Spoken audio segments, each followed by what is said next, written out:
trying it all, wishing we were at home watching Netflix. It's uncomfortable when you're the only person who forgot to wear their black Kill-One shirt on freshman orientation day.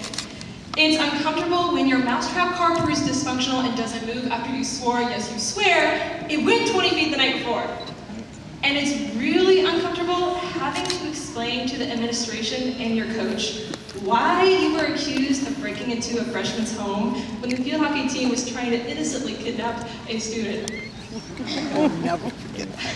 But I have come to find that the uncomfortableness of life is one of the most important things we will experience, and is something worth embracing. Because when we prioritize and sacrifice comfort, we find ourselves cheering for a group of boys whose hair starts disappearing as they decide to buzz it for Bigland. We see Mike Cohen and Alex Brothers in the musical their senior year for the first time killing it. Those who put in the time and the sweat to get 12 seasons of greatness. Mrs. Humphrey doing anything she can to help as a new librarian, even though she was a trained English teacher, and closer to the bleachers we find ourselves laughing from the field at the crazies. Because through the horrible 2 days, we got to experience school spirit that's real. We see a sister choosing to lie in a hospital bed instead of watching from the sidelines in order to save her brother's life. And when we lost a classmate who meant everything to some of us and something to all of us, there we sat, staring blankly ahead in our AP biology class, in the pews of the church, uncomfortable. Silent saltwater tears that reflected the impact a young man could have in just 18 years of his life. But if in 18 years a young man can become as loved as Luke was, if he can make the difference that he did, then what can I do and what can we do in the next 18 years of our own lives? May we be so blessed to have those years. The uncomfortability of life is inevitable, so we must not fear it, or we will spend our lives standing in just a fraction of our potential. It is these moments of uneasiness that end up defining our lives, whether it results in joy or sorrow or half a dozen emotions in between. When we allow ourselves to be uncomfortable, to be vulnerable, susceptible to trial, that is when our experiences become memorable. So how do we live this way? How do we assure that we are not living life on the sidelines, standing in the shadow of our potential? My answer? Dance. It shouldn't really be a surprise to anyone that I like to get a little goofy on the dance floor. Some would say I look like an idiot. That would be most. I like to think I'm tearing it up. When you let your arms go and your legs flow to the beat of the music without worrying about the stain on your shirt or the sweat stains. Instead, when you step outside your comfort zone, step inside yourself. That is how to live, even if you don't dance. Live confidently, uncomfortably, relentlessly striving to do something worthwhile.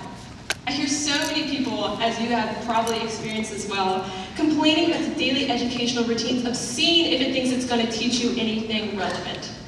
So find what is relevant. And if you find that it's relevant, pursue the art of being passionate. Because our class is too smart, too talented, too creative to sit back and watch the world go by. Imagine this room of graduates, if we each pictured for a second in our minds, before we set out for college, or the workforce, or the military, before we meet the man or woman of our dreams, before we start a family, 2 kids, a house, a career, a retirement plan, before we begin, let us first envision. If we pictured for a second in our minds what matters to us, and if we catch it in that second, may we live our lives striving to catch it with our own fingertips, chasing that passion. It is when we as individuals and as a class live outside our confining comfort zones that we experience life in all its colors, good and ugly. So to my fellow graduates today, I urge you and I urge myself with a daily reminder to not be satisfied with comfort. Let us be satisfied instead by the value of our relationships and our impact. When I look back on my life, I will not remember the comfort. Instead, I hope to see the people whose hearts I have touched and whose hearts have touched mine. But today, we're graduating, done with the often uncomfortableness of high school as most of us here have experienced. Congratulations, class of 2014, and I wish from the bottom of my heart for the years to come, may your lives be full of awkward and uncomfortable situations. Thank you.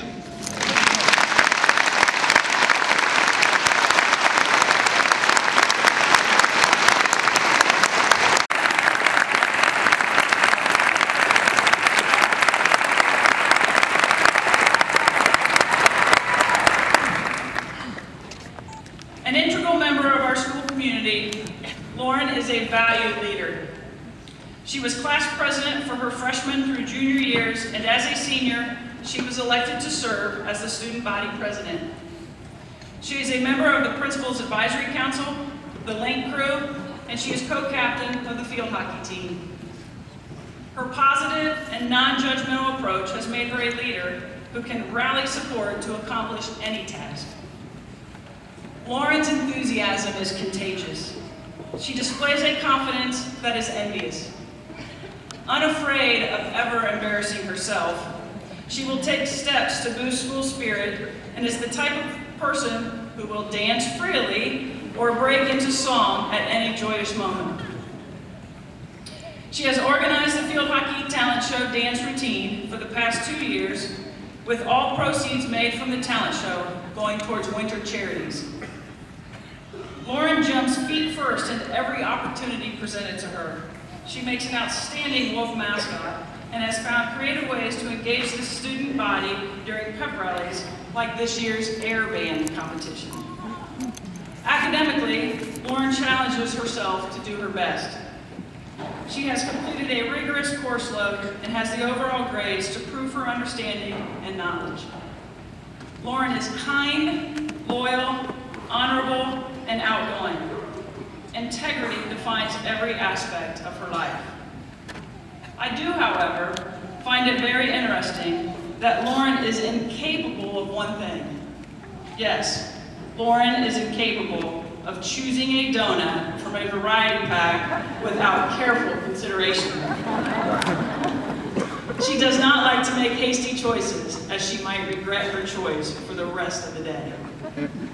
I can, however, tell you one thing. We are confident in our choice to honor Lauren Hedges as a member of our Worthington Kilbourne Hall of Fame. Congratulations, Lauren.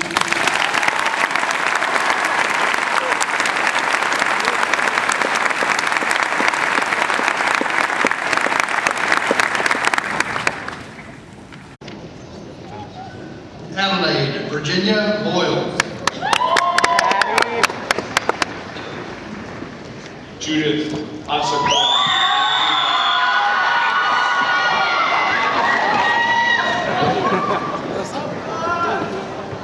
Chandler Curtis Bridges. Morgan Taylor Nolan.